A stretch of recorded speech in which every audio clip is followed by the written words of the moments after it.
Perkenalkan, selamat datang di podcast RSID Insight. Saya Hasna. Di podcast kali ini kita akan berbincang seputar berbagai isu-isu dalam pengelolaan manajemen rumah sakit. Kita akan membahas insight, praktek, dan juga pengalaman-pengalaman mulai dari kebijakan, pengalaman di lapangan, dan juga tantangan-tantangan yang dihadapi oleh rumah sakit. Lewat podcast ini, kita ingin berbagi pandangan dan juga perspektif baru dalam melihat dan menyikapi tantangan dan juga peluang di rumah sakit di seluruh Indonesia. Pada podcast kali ini, kita akan berbincang bersama narasumber kita. Nah, ini sudah ada Bapak Rudi Suryanto. Ya. Terima kasih Pak Rudi sudah bergabung di podcast RSID Insight. Nah, kemudian nanti kita akan berbincang-bincang dengan Bapak Rudi. Harapannya nanti akan banyak insight dan juga perspektif baru yang akan kita dapat. Oke, baik Pak Rudi, terima kasih sebelumnya sudah berkenan hadir di podcast kali ini. Nah, bagaimana Pak Rudi keadaannya? Baik, alhamdulillah nih. Nah, ini Bapak Rudi sudah berkecimpung lama ya Pak ya di bidang rumah sakit di Indonesia. Nah, mungkin boleh cerita sedikit Pak awal perjalanannya bagaimana nih Pak? Ya dulunya saya auditor ya di beberapa Big Four. Kemudian setelah dari situ saya menjadi konsultan untuk pengembangan sistem tata kelola, strategi, dan akhirnya kita bantu beberapa rumah sakit ya, baik yang kecil maupun yang besar, sampai ada rumah sakit yang IPO, ada rumah sakit yang jejaring, ada yang rumah sakit punya keluarga, ada yang swasta, ada yang punya pemerintah gitu ya. Nah, ini menarik sekali ya Pak, berarti Bapak sudah banyak melihat dinamika pengelolaan rumah sakit di Indonesia ini seperti apa. Nah, kalau kita melihat nih Pak, di tahun 2026 ini ya, sebetulnya tantangan apa aja nih Pak yang sedang dihadapi gitu ya? 2026 ini tahun yang sangat menarik sebenarnya. Kalau kita lihat di 2025 sebenarnya kita sangat optimis ya, kita lihat ada momentum ya. Jadi meskipun 2025 tahun yang berat, tapi bangsa Indonesia bisa melewati dengan pertumbuhan di atas 5%. Tapi di awal 2026 ini kita digempur ya dengan beberapa kejadian, gejolak ya, yang membuat contoh ya perang Iran yang baru saja, kemudian harga minyak yang naik, kemudian dari sisi domestik juga, fiskal kita juga kena. Jadi menurut saya ini akan jadi tahun yang menantang bagi rumah sakit. Nah, kalau kita ngelihat kejadian sekarang tadi disebutkan juga Pak Rudi ada perang Iran nih Pak, AS dan Iran. Nah, gimana pandangan Pak Rudi kalau melihat sejauh mana perang ini bisa mempengaruhi keadaan kita Pak, terutama di rumah sakit ini? Jadi kalau kita lihat perang ini misalnya berlangsung cukup lama, kita bisa lihat dampaknya di harga minyak ya. Jadi harga minyak ini sudah kemarin sempat tembus 120, 140.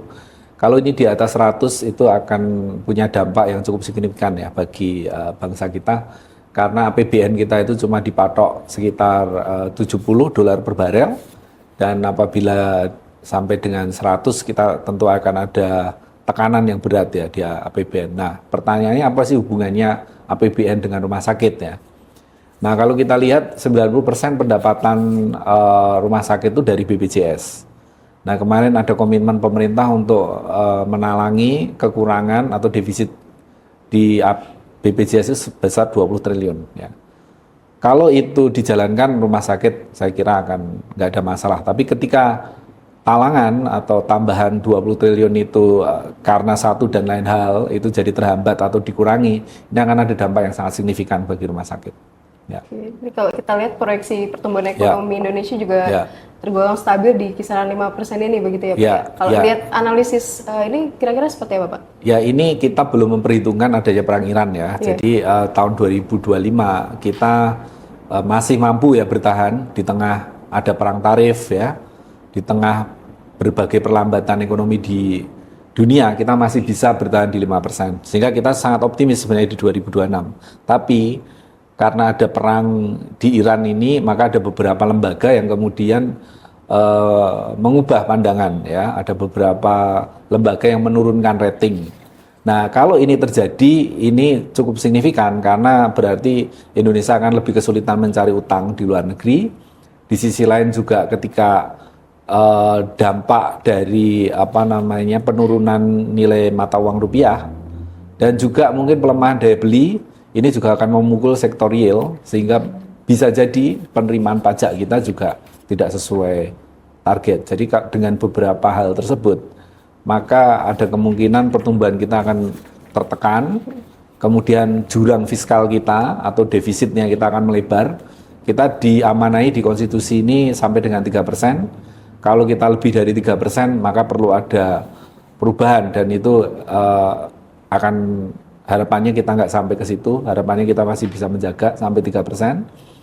Tapi tekanan ke situ itu masih berat ya. Maka kalau kita tunggu ya langkah dari pemerintah, karena kalau nggak ada langkah real, maka APBN kita akan berat dan rumah sakit yang tadi 90% ini ditopang dari BPJS itu akan sangat terdampak. Nah ini tadi sempat disampaikan juga dari APBN-nya itu sendiri ya Pak ya. Kalau kita lihat dari grafiknya ini sendiri kaitannya seperti apa Pak? Ini masih realisasi sementara ya, masih di triwulan 1. Kita masih nunggu ini realisasi penerimaan pajak ya. Tapi sekiranya kayaknya kurang mengembirakan ya dibandingkan dari tahun sebelumnya ya. Tapi kita akan masih pantau ya. Kita masih akan pantau, tapi ini efeknya mungkin akan terasa di triwulan kedua. Ini yang kita jadi perhatian ya. Maka kemarin kita sampaikan ke beberapa klien kita untuk langkah-langkah strategis, ada baiknya nunggu setelah April. Kita akan lihat bagaimana stabilitas ya keuangan itu akan terjaga gitu. Nah kalau kita lihat pengaruh ke IHSG juga nih Pak. Nih kalau dilihat grafiknya. Jadi IHSG itu kan sebenarnya cerminan kepercayaan investor kepada kondisi bisnis di Indonesia ya. Kita bisa lihat ya di 28 Januari ini sebenarnya terjadi crash ya. Awalnya ini dikira hanya masalah teknis ya karena MSCI menunda ya masuknya atau review ya. Tapi kemudian ini problemnya diikuti beberapa lembaga rating yang lain. Dan kemudian ditambah ada perang Iran, ada defisit neraca perdagangan, kemudian kondisi global yang masih belum menentu. Ini kemudian berdampak ini kalau kita update sampai hari ini sudah dalam 1 bulan ini sudah turun 22%. Kalau ini terus berlanjut, ini kita khawatirkan ada kendala likuiditas ya. Kemarin kan kita lihat sangat uptrend ya, sehingga ada banyak sekali IPO, ada banyak sekali dana segar, termasuk juga di beberapa emiten rumah sakit. Tapi ketika ini turun, ini khawatir kita akan semakin sulit ya mendapatkan dana segar, mendapatkan dana-dana murah lah dari pasar modal sehingga iklim usaha Indonesia ini akan terganggu. Nah, ini juga tadi sampai disampaikan juga terkait dengan minyak juga ya Pak ya? Ya, jadi gold to oil ratio atau GOR ini sebenarnya salah satu indikasi kita bisa memprediksi krisis ya.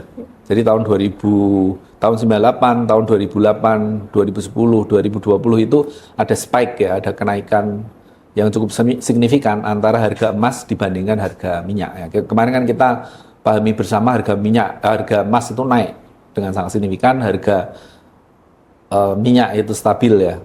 Nah itu ketika jurangnya semakin lebar di pengalaman-pengalaman sebelumnya selalu terjadi krisis dan ini ternyata terjadi juga di akhir tahun kemarin dan sekarang kita tahu minyak udah di atas 100 dan ya harapannya ini tidak meluas ya. Tapi sebenarnya memang ada indikasi-indikasi bahwa ini baru permulaan ya. Ini belum bahwa ini ada permulaan bakal ada sebuah krisis gitu kan. Itu yang membuat kita harus hati-hati gitu kan.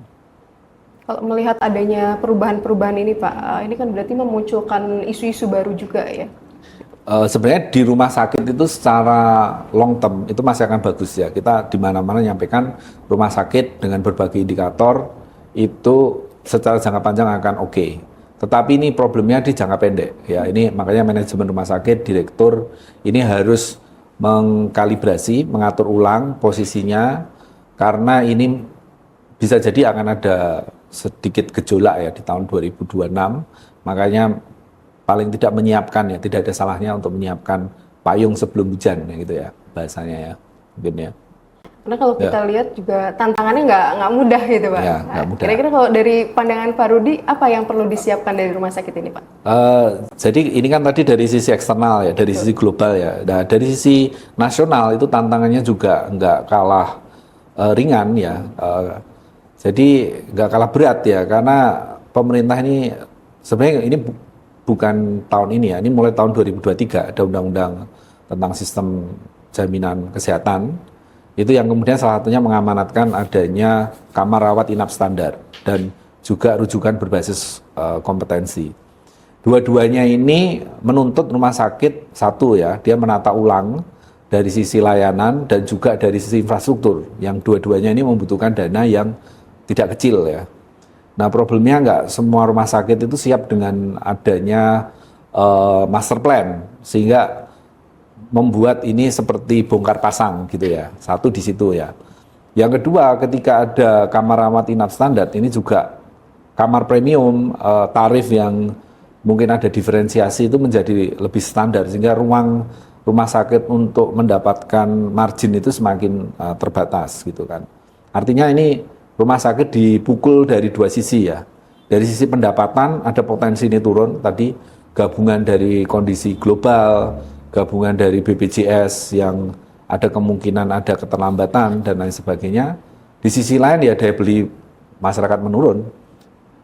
Di sisi lain tuntutan dari standar ini membuat biaya rumah sakit itu menjadi semakin meningkat. Ya, sekarang standar ruangan, standar layanan itu harus semakin tinggi, itu kan konsekuensinya pada peningkatan biaya. Sehingga kalau rumah sakit tidak dapat mengelola dengan baik, maka bisa jadi yang awalnya untung dia bisa jadi rugi, atau yang dia sudah rugi akan semakin terperosok lebih dalam gitu kan. Itu. Ya. Nah, ini beberapa yang kita udah identifikasi bakal jadi tantangan ya. Salah satunya dengan sistem rujukan yang dulu berjenjang gitu kan, sekarang menjadi berbasis kompetensi. Jadi dulu rumah sakit yang sudah terakreditasi paripurna, sekarang harus melihat ulang ya, karena sekarang basisnya bukan hanya satu rumah sakit tapi pelayanan. Jadi bisa jadi satu rumah sakit yang dulunya sudah paripurna, mungkin ada beberapa layanan yang malah bisa jadi diturunkan jadi dasar gitu kan. Sehingga ini tentu ada kaitan juga nanti di dalam klaim dan kaitan juga di dalam jumlah kunjungan ya. Ini yang perlu diperhatikan di rumah sakit ya menurut kami. Oke, jadi secara keseluruhan sebenarnya kebijakan ini tujuannya juga baik begitu ya Pak ya? Sangat bagus ya, sangat bagus. Ini sangat pro dengan pasien ya, pasien safety, pasien ini satisfaction, quality itu akan ditingkatkan. Tapi konsekuensinya ini akan di sisi rumah sakit adalah peningkatan biaya gitu kan. Nah kalau dia nggak bisa mengimbangi dengan kenaikan pendapatan, maka tentu ini akan berdampak cukup fatal ya bagi rumah sakit. Ya. Nah kita juga mau lihat analisisnya juga nih Pak di industri Ya. rumah sakit ini. Ada dari sisi politiknya, ekonomi, sosial dan juga teknologi ini sejauh mana ini Pak pengaruhnya? Pertama ya mungkin dari sisi dari sisi politik ini kan ada perubahan arah kebijakannya dari Presiden Jokowi ke Presiden Prabowo. Kalau kita lihat kan Presiden Prabowo ini lebih sosialis ya. Sebenarnya itu akan berdampak bagus sebenarnya di rumah sakit. Tetapi karena sekarang ada keterbatasan fiskal, maka ini kemudian belum bisa langsung dirasakan gitu kan. Sebenarnya kita lihat ada arah yang positif ya bagi rumah sakit, tetap jadi prioritas, malah justru akan ditambah, dikembangkan kan. Kita kemarin dengar ada medical check up, ada komitmen untuk peningkatan kualitas, misalnya pemberantasan stunting dan lain sebagainya untuk kualitas hidup. Ini tentu industri kesehatan, khususnya rumah sakit ini akan sangat cerah ya dengan kebijakan-kebijakan itu. Tapi tadi ada faktor ekonomi tadi ya, yang kita lihat kenaikan nilai kurs, kita pahami. Kemarin misalnya udah rame kan harga obat kita itu kan 5 kali lebih mahal daripada Malaysia. Ya karena ada banyak komponen kita itu yang impor gitu kan. Nah mungkin banyak orang yang nggak paham salah satu dari dampak ditutupnya Selat Hormuz di Iran itu tidak hanya minyak, tapi ada salah satu bahan yang namanya sulfur. Ini yang juga sangat dibutuhkan di industri kesehatan. Chemical itu semua pakai itu sehingga kita khawatir kalau itu tertahan lebih lama, ini akan ada sedikit kendala di produksi untuk obat-obatan ya. Nah, akibatnya kan harga juga akan naik kan. Di sisi sosial ini ya sekarang kita lihat ada pergeseran ya. Kita pergeseran generasi. Ini sekarang udah ada Gen Z, milenial, dan ada perubahan gaya hidup yang sangat berbeda. Sehingga sekarang tipe-tipe penyakit itu yang dulu itu penyakit orang tua gitu ya, kayak gagal ginjal apa itu sekarang turun gitu ya secara umur karena gaya hidup yang nggak sehat ya. Nah, kemudian dari sisi teknologi ya kita lihat AI ini cepat atau lambat mesti akan berdampak pada rumah sakit. Penggunaan teknologi sekarang rumah sakit juga mau nggak mau harus pakai sosial media, harus pakai TikTok, harus pakai Instagram karena orang lihatnya di situ. Hampir nggak ada orang lihat TV, hampir nggak ada orang lihat baca surat kabar. Jadi kalau rumah sakit ini mau melakukan edukasi, mau melakukan public relation, itu sekarang mau nggak mau harus pergi ke sosial media. Nah, isu-isu yang lain sekarang environment, contoh ada sekarang didorong sekali rumah sakit untuk ada green hospital ya. Bagaimana rumah sakit ini juga menggunakan lebih banyak energi terbarukan. Jadi, tapi ya semua ini konsekuensinya itu adalah kenaikan biaya, itu yang pasti. Tapi apakah ini konsekuensinya kenaikan pendapatan, itu yang belum tentu. Jadi memang ada tricky ya, ini rumah sakit harus pinter-pinter ya melihat ya ke depan ini perubahan-perubahan yang terjadi dan memposisikan diri secara lebih baik gitu. Berarti ini kalau kita lihat perubahan yang terjadi ini tentu harus membuat rumah sakit menyesuaikan diri ya Pak? Ya harus ada adaptif ya. Apakah ini bisa dibilang rumah sakit ini perlu bertransformasi Pak di era sekarang ini? Ya, makanya kita dari RSID itu mengembangkan satu tools ya, namanya Hospital Business Fitness ya. Jadi kita pengen melihat ini secara komprehensif. Tadi kan ada perang Iran, ada perubahan peraturan, ada penurunan. Nah ini kan bagaimana ini ditaruh dalam satu layar gitu kan, sehingga kita bisa menavigasi gitu kan. Karena beberapa hal ini itu saling terkait satu dengan yang lain gitu kan. Kayak tadi ketika perang Iran, ini menyebabkan harga minyak tinggi. Harga minyak tinggi ini nanti harga transport, harga obat segala macam tinggi. Ini kan harus dikalkulasi. Kemudian ketika ada penurunan daya beli, ini kan ada segmen tertentu yang mungkin ke rumah sakit itu sering, ini mungkin dia juga menahan diri, menahan sakit gitu kan. Ya karena kondisi ya. Nah ini kan harus ditaruh di dalam sebuah kerangka yang kami sebut Hospital Business Fitness. Hospital Business Fitness itu kan pertama kita identifikasi risiko dulu. Nah kekuatan dari aplikasi kita ini kita ngumpulin dari hampir 40, kita harapannya nanti ada 100 rumah sakit udah melakukan re-rating ya, sehingga ada konsensus lah dari 100 rumah sakit ini untuk risk register gitu kan, tantangan apa, mitigasinya bagaimana. Jadi RSID ini juga menawarkan jadi satu platform untuk tukar menukar knowledge gitu ya, yang kita fasilitasi supaya satu dengan rumah sakit lain itu bisa saling belajar, saling tukar menukar knowledge karena ini masalah bersama gitu kan. Nah kemudian setelah diukur kita ini bisa menilai ya, kita bisa menilai gitu kan, mana yang likelihoodnya tinggi, mana yang konsekuensinya tinggi, sehingga kita bisa mapping gitu kan. Area-area mana dari rumah sakit kita ini yang butuh perhatian gitu, yang akan terekspos ya risiko, sehingga kita bisa proaktif gitu ya. Kita bisa melakukan langkah-langkah preventif. Ini akan mendorong rumah sakit menjadi agile. Dia bisa membuat simulasi gitu ya. Ketika harga minyak $150, ketika harga obat itu naik, apa dampaknya dan bagaimana kita antisipasi. Ini membuat rumah sakit menjadi lebih ready gitu kan. Makanya sebenarnya HBF itu kan mendorong kesiapan dan ketahanan rumah sakit. Nah, ini dua kata kunci yang menurut kita adalah kunci untuk bertahan di era turbulen ini. Satu, kita harus siap dengan berbagai kemungkinan. Yang kedua, kalau itu terjadi, seberapa kita tahan. Kita harus ada stress test, kita harus ada mitigasi, dan kita harus ada exit. Ya, ada rencana-rencana alternatif ketika memang hal-hal buruk itu terjadi. Itu. Jadi poinnya adalah bagaimana rumah sakit ini bisa siap dan tahan ya Pak? Ya. Jadi kita bisa lihatkan nanti grafik daun. Ini kita bisa lihat area mana dari rumah sakit kalau dia itu semakin berbentuk daun berarti dia semakin sustainable. Tapi nanti kalau ada yang keruak-keruak, nah disitulah yang kita nanti bisa treatment gitu kan, kita bisa bantu ya.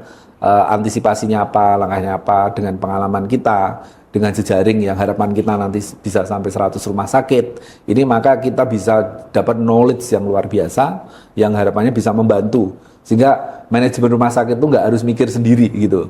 Jadi kita bisa pinjemin ya knowledge dan network kita untuk membantu direktur-direktur ini bisa belajar lebih cepat dan bisa mengambil keputusan-keputusan yang lebih baik. Berarti kalau kita mau melihat lagi nih Pak, jika rumah sakit ini ingin mulai bertransformasi, langkah prioritas apa Pak yang harus dimulai awalnya? Jadi di Hospital Business Fitness ini kita punya model untuk transformasi itu pertama kita harus melakukan sinkronisasi atau penyelarasan antara faktor eksternal dengan internal untuk melihat strategic fit ya. Apakah strategi kita itu sudah sesuai dengan berbagai dinamika perubahan lingkungan kan.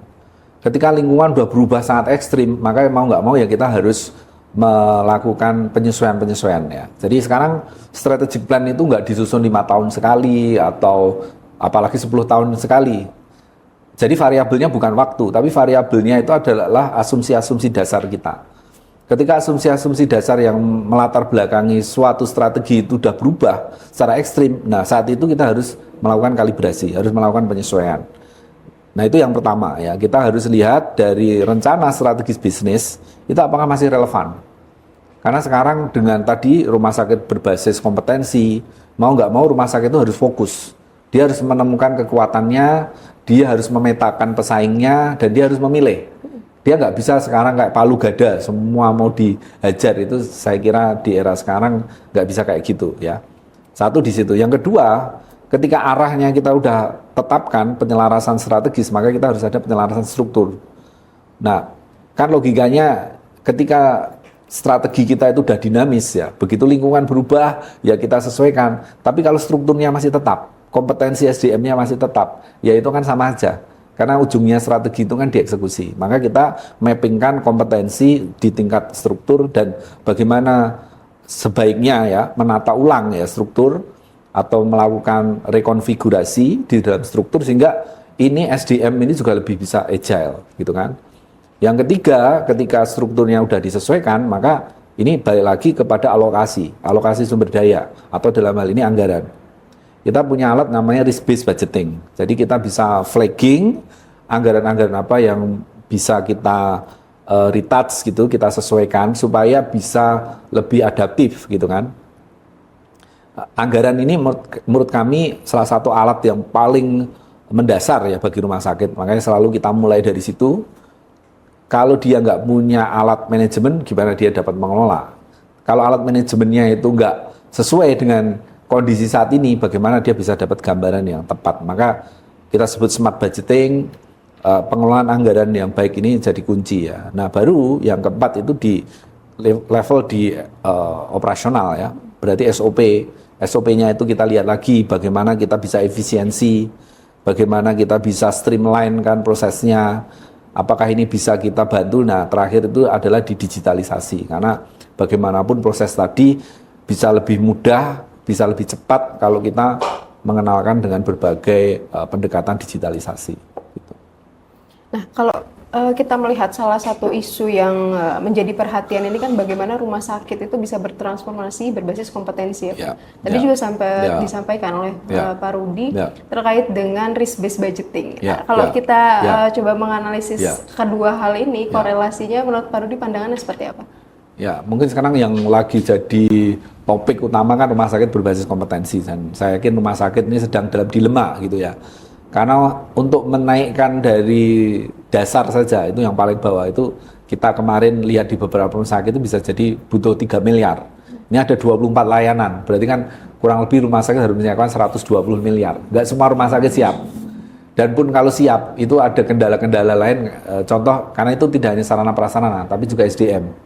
SDM terutama rumah kayak dokter spesialis atau konsultan itu kan terbatas ya, apalagi di luar Jawa ya. Makanya ini rumah sakit harus pintar-pintar memilih layanan apa yang akan jadi unggulan dia. Nah, layanan unggulan ini juga nggak bisa dilihat dari sisi internal aja, oh ini saya jago di sini. Tapi di rumah sakit sebelah ada yang lebih jago. Makanya dia harus juga lihat mapping pesaing gitu kan. Nah, kan ada keterbatasan ya, waktu, informasi. Jadi ini hal yang tidak mudah ya, yang perlu dilakukan. Dan ketika rumah sakit salah dalam menentukan, ini bisa ada konsekuensi yang cukup fatal. Nah, makanya kita bisa bantu dalam melakukan mapping itu untuk memilih ya rumah sakit dari 24 layanan. Biasanya kita pilih 3 yang akan benar-benar kita jadikan unggulan. Nah, 3 ini selain sarana prasarana dan SDM, juga ada sistem manajemennya supaya bagaimana 3 ini benar-benar excellent ya. Harapannya ketika ada 3 layanan unggulan ini, dia akan ada cash flow yang sehat, yang nanti bisa digilirkan lagi kepada 3 yang lain. Jadi nanti selama 5 tahun itu akan ada peningkatan yang signifikan. Makanya inilah yang kemudian ditaruh di dalam rencana strategis bisnis, yang kemudian tiap tahun harus dianggarkan, dihitung. Nah, risk-based budgeting itu diperlukan karena bagaimanapun ini harus motong anggaran. Kita nggak bisa jalan rutin karena duitnya masih nggak cukup. Ya. Kalau duitnya nggak cukup, pilihannya 2, apakah kita efisiensi anggaran atau kita akan pinjem. Nah, dua-duanya ini akan naikkan risiko. Nah, kalau kita udah punya peta risiko yang kita petakan dengan HBF, dengan ditambah ini masih manageable ya. Itu adalah idenya yang kita harapannya membantulah rumah sakit untuk meyakinkan bahwa ini langkahnya ini udah tepat secara strategis dan secara risiko itu udah masih manageable gitu kan. Ya. Kurang lebih berarti gambaran laporannya akan seperti ini ya Pak ya. Mulai dari perlu ada sinkronisasi dari eksternal dan juga internal, apakah ini masih relevan begitu ya. Dan juga perlu lebih jauh lagi yang dilihat ini akar penyebabnya itu sendiri ya, di tengah tantangan yang tidak mudah tadi. Betul. Gitu. Jadi ini kita nggak akan mengubah sistem rumah sakit secara ekstrim gitu ya. Yang kita lakukan adalah kita akan masukin anggaran, kemudian kita akan mappingkan dari hasil pemetaan risiko kita, sehingga kita bisa flagging. Nah kemudian mungkin kalau ke depan ini akan kita bisa kembangkan ya, kita ada bantuan artificial intelligence untuk memappingkan tadi pola tadi ya, pola-pola, karena tadi ada keterkaitan ya antara satu hal dengan yang lain dan ada urutan mana dulu ini gitu kan, mana rute yang paling efisien yang kita lakukan. Ini kan ada berbagai skenario. Nah, mungkin kita bisa running di situ untuk memilih skenario yang paling visible. Kita nggak ngomong yang paling baik karena ada banyak constraint tadi ya, ada constraint dana, ada constraint SDM, ada constraint waktu yang tiap rumah sakit ini beda-beda. Nah, kita coba dengan berbagai hal tadi menyarankan skenario yang paling visible di rumah sakit, ya paling tidak dia bisa bertahan lah. Dan kalau dia sudah cukup untuk kapasitasnya bertahan, nah dia baru bisa tumbuh dan kemudian terbang gitu kan, harapannya kayak gitu. Jadi ini nggak mesti rumah sakit yang kecil itu juga yang akan terdampak. Ini justru rumah sakit besar itu akan lebih kewalahan ya menurut kita dalam mengelola ini. Rumah sakit kecil yang dia fokus, yang dia sehat itu bisa jadi malah lebih bagus performance-nya. Jadi kita akan petakan sebenarnya kondisi ini rumah sakit ini sendiri sedang turbulen atau lagi di kondisi yang seperti apa gitu ya? Ya, di dalam dalam respon dia terhadap lingkungan itu, maka tidak semua rumah sakit ini dampaknya sama ya. Meskipun tadi ya ada kenaikan harga dolar, ada kenaikan harga minyak. Contoh kalau dia nggak sedang ada pengadaan yang butuh impor, ya mungkin harga dolar nggak begitu mengaruh kan gitu kan. Kalau dia itu nggak punya utang, nah gitu mungkin ada fluktuasi tadi likuiditas mungkin nggak ngaruh gitu kan. Tapi sebaliknya bagi rumah sakit yang lagi ekspansi, lagi dia utang, ya ini mungkin dia perlu ada pemetaan yang lebih detail gitu supaya tetap terjaga intinya kayak gitu. Ya. Dengan tantangan dan resiko tadi, berarti seperti apa nih Pak strategi rumah sakit untuk merespon kondisi-kondisi seperti ini? Ya, secara umum kita ada 2 pola ya, bisa ofensif, bisa defensif ya. Kalau memang ada ruang yang bisa meningkatkan pendapatan, justru ya momen-momen saat ini itu momen yang bagus ya untuk melakukan ekspansi ya. Ketika semua orang takut, ketika semua orang pesimis, itu kadang peluang terbesar justru ketika kita berani ya mengambil langkah-langkah jangka panjang ya. Tetapi ketika kondisi-kondisi tadi memang tidak memungkinkan, tidak ada salahnya untuk defensif. Ya, kita bisa menghitung biaya-biaya yang esensial, kita sebut dengan P1. Kita bisa menghitung biaya-biaya yang bisa kita geser, kita sebut P2, dan kita bisa menghitung biaya-biaya yang bisa kita hilangkan atau P3. Nah, jadi cost reduction program itu memang ya hal yang wajar dan wajib ya dilakukan di kondisi-kondisi seperti ini sambil menunggu kondisi nanti akan lebih baik ya. Nah, sehingga dengan hasil tadi pemetaan risiko dengan pemahaman atau penyelarasan strategi, dengan penyelarasan struktur, dengan efisiensi di tingkat operasional, kombinasi tadi dengan risk based budgeting, harapan kita itu bisa memberikan tools ya untuk manajemen rumah sakit bisa menavigasi rumah sakit di masa-masa turbulensi ini. Ya. Okay. Terakhir Pak, ya. Mungkin pesan-pesan nih buat rekan-rekan RSID ya, terutama para pimpinan-pimpinan di rumah sakit, mungkin ada pesan-pesan khusus nih Pak. Ya, secara jangka panjang rumah sakit akan masih sangat bagus, sehingga jangan goyah dengan ya turbulensi jangka pendek, tapi tidak ada salahnya untuk berhati-hati. Dan kita siap di sini ketika mau dilibatkan, karena menurut kita rumah sakit ini adalah pilar ya, sebuah peradaban, sebuah masyarakat yang berkualitas, itu pasti ada rumah sakit yang baik ya. Sehingga paling tidak ini kontribusi RSID dengan membantu rumah sakit ini dalam meningkatkan manajemen dan pengelolaan risikonya, maka secara tidak langsung kita juga berkontribusi pada pembangunan peradaban yang lebih baik. Ya. Terima kasih banyak Pak Rudi untuk insight dan juga pengalamannya yang luar biasa. Diskusi kali ini sangat membuka perspektif baru ya untuk kita semua dalam memahami rumah sakit dari berbagai tantangan dan juga peluangnya. Ya. Buat rekan-rekan RSID, jangan lupa saksikan terus podcast RSID Insight dan juga segera daftarkan diri rekan-rekan di platform RSID. Dan juga buat rekan-rekan yang ingin mengikuti training, kami akan mengadakan pelatihan terkait dengan transformasi layanan prioritas rumah sakit menghadapi sistem rujukan berbasis kompetensi. Jangan lupa saksikan RSID di podcast selanjutnya.